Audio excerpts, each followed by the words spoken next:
Hello everyone, my name is Charul Vedani. I am working as environment specialist at JR Compliance. आज की video में मैं आपको EPR waste tyre के बारे में बताने वाली। EPR वेस्ट टायर हमारा CPCP पोर्टल का एक सेंट्रलाइज्ड पोर्टल है जो कि डिपार्टमेंट ने इंट्रोड्यूस किया है। अब ये जो पोर्टल इंट्रोड्यूस्ड हुआ है ये क्यों किया गया, अब मैं आपको उसके बारे में बताती हूँ। MOEF जो कि ministry of environment, forest and climate change है, इन्होंने एक रूल नोटिफिकेशन लेकर आए थे 2016 में, जिसका नाम है hazardous and other waste movement and transboundary management of the tyres. It comes under in the year 2016। अब इस रूल के अंदर कुछ अमेंडमेंट्स आई हैं in the year 2022। The date is 21 जुलाई 2022। अब इन रूल्स में जो अमेंडमेंट आई है उस रूल के चलते आप चाहे एक मैन्युफैक्चरर है, चाहे आप रिसाइकलर हैं, चाहे आप रीट्रेडर हैं, मैन्युफैक्चरर और producer is the same thing. तो अगर आप इन कैटेगरीज में फॉल करते हैं तो आपको EPR वेस्ट टायर के लिए CPCP की पोर्टल पर जाकर अप्लाई करना पड़ेगा। बिकॉज वेस्ट टायर्स जो होते हैं अगर उनका प्रॉपर डिस्कार्ड नहीं किया जाता या उनका एक प्रॉपर फंक्शन नहीं उनको प्रॉपर दिया जाता to get that dissolve into some certain forms, तो वो पॉल्यूशन कॉज करते हैं। लाइक सपोज अगर आपने कोई देखा होगा किसी एक बैकयार्ड में कोई अगर टायर जला दे तो कितना एयर पोल्यूशन होता है। सेम अगर वो पोल्यूशन आपका टायर्स जो ख़राब हो चुके हैं उनको अगर हम रिवर्स में अगर ऐसे ही डिस्कार्ड कर देते हैं तो वो कितने हार्मफुल है, क्योंकि वो केमिकल से ही बना, ऑब्वियस सी बात है। तो इनकी प्रॉपर मेंटेनेंस के लिए गवर्नमेंट ने एक EPR पोर्टल लॉन्च किया जिसमें अब हमें एज अ प्रोड्यूसर हमें अप्लाई करना है, एज अ रिसाइकलर हमें अप्लाई करना है और एज अ रीट्रेडर अप्लाई करना है। प्रोड्यूसर्स क्या क्या होते हैं इसमें? प्रोड्यूसर्स वो होते हैं जो कि मैन्युफैक्चर करते हैं न्यू टायर्स को और डोमेस्टिकली उसको सेल आउट कर देते हैं। अगर आप उसको डोमेस्टिकली सेल आउट कर रहे हैं तो आप बाहर से नए टायर्स मंगवाते हैं, वो भी प्रोड्यूसर्स में ही आएगा। ऑटोमोबाइल मैन्युफैक्चरर्स जो कि टायर्स को बाहर से इंपोर्ट कर कर अपने ही व्हीकल में इंसर्ट करके आगे मार्केट करते हैं, सेल आउट करते हैं, वो भी प्रोड्यूसर में ही आएगा। और अगर आप कुछ वेस्ट टायर इंपोर्ट कर रहे हैं तो भी वो प्रोड्यूसर की कैटेगरी में आएगा।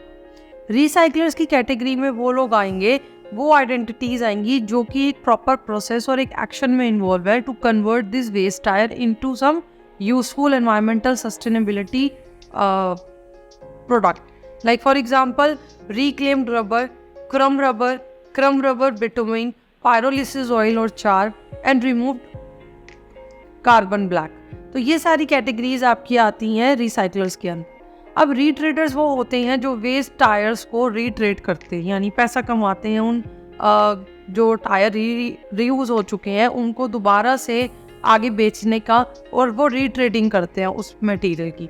तो ये सारी कैटेगरी जब EPR प्लास्टिक पोर्टल पे आप अप्लाई करेंगे तो आप एज एन इंडिविजुअल ही करेंगे। अगर आप प्रोड्यूसर हैं तो प्रोड्यूसर में करेंगे, रिसाइकलर है तो रिसाइकलर में, रीट्रेडर है तो रीट्रेडर में। बट इन केस अगर आप एक से ज़्यादा दो कैटेगरीज में आपका फॉल आउट होती है आपकी जो वर्किंग है वेस्ट टायर्स को रिसाइकिल करने की, लेट सपोज आप प्रोड्यूसर भी और रिसाइकलर भी हैं, तो आपको दोनों कैटेगरी के लिए अलग अलग EPR वेस्ट टायर लेना पड़ेगा। जी हाँ, इंडिविजुअल आइडेंटिटीज़ अगर दो कैटेगरीज में फॉल करेंगी तो उनको दोनों ही कैटेगरीज के लिए EPR वेस्ट टायर सर्टिफिकेट लेने पड़ेंगे। अब आगे चलते हैं जिसमें मैं आपको ये बताती हूँ कि EPR वेस्ट टायर्स के लिए क्या क्या डॉक्यूमेंटेशंस रिक्वायर्ड हैं और आप कैसे उनको सबमिट करवाते हैं और पोर्टल पे और आपकी एप्लीकेशन सबमिट की जाती है। सबसे पहली चीज़, आपको एक लॉगिन क्रेडेंशियल जनरेट करना पड़ता है।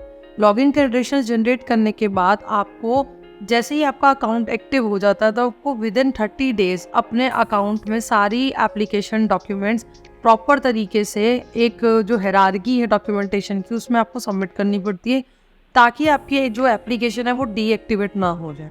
तो डॉक्यूमेंट्स कुछ इस तरीके से हैं: GST of the company, pan card of the company, Aadhaar card of the authorised person, SIN number, IEC, import export code. ये सारे कुछ इंपॉर्टेंट डॉक्यूमेंट्स हैं जो आपको सबमिट करने होते हैं while applying on the EPR waste tyre portal of the CPCP यानी सेंट्रल पोल्यूशन कंट्रोल। तो जब आप ये सारे डॉक्यूमेंटेशन विदिन 30 डेज अपना अप्लाई कर देते हैं तो आपको एक रजिस्ट्रेशन नंबर प्रोवाइड किया जाता है डिपार्टमेंट की तरफ से, जो आपकी फर्दर फंक्शनिंग के लिए काम होता है। अब आप पूछेंगे कि फंक्शनिंग क्या? आपको कोई भी क्वेरी है, आपका कुछ भी इशू आ रहा है अप्लाई करने के टाइम, तो आपकी रजिस्ट्रेशन नंबर की रेफरेंस से ही CPCP डिपार्टमेंट आपकी क्वेरी को रिजॉल्व कर सकता है। और आप जब अप्लाई करते हैं तो उसमें बहुत क्लियर कट गाइडलाइन CPCP की मेंशन है। आपको कोई भी क्वेरी है तो आप wastetire.cpcp@government.in वेबसाइट पे जाके अपनी क्वेरी एड्रेस कर सकते हैं। गवर्नमेंट आपकी पोर्टल पे ही, जो आपका पोर्टल है वेस्ट टायर का, उसी पे आपकी एप्लीकेशन के अगेंस्ट क्वेरी का रिस्पॉन्स करेगी और आपको फर्दर कोई प्रॉब्लम ना आए तो आप अपना इस गिवन वेबसाइट पे, जैसे कि मैंने आपको बताया www.wastetires.cpcp@government.in पे आप अपना क्वेरी ड्रॉप आउट कर सकते हैं। आपको फर्दर इस चीज़ पे ध्यान देना है कि गवर्नमेंट जो है, यानी जो सेंट्रल पोल्यूशन कंट्रोल बोर्ड है, वो ऑथराइज पर्सन से ही डील अप करेगा। कोई भी प्रॉब्लम है तो वो ऑथराइज पर्सन के थ्रू ही आपका गवर्नमेंट रिजॉल्व करने की कोशिश करेगा। तो यहाँ तक थी ये सारी EPR वेस्ट टायर की इन्फॉर्मेशन। आगे की जानकारी के लिए गिवन नंबर और कॉन्टैक्ट ईमेल ID पे आप कॉन्टैक्ट कर सकते हैं। Thank you.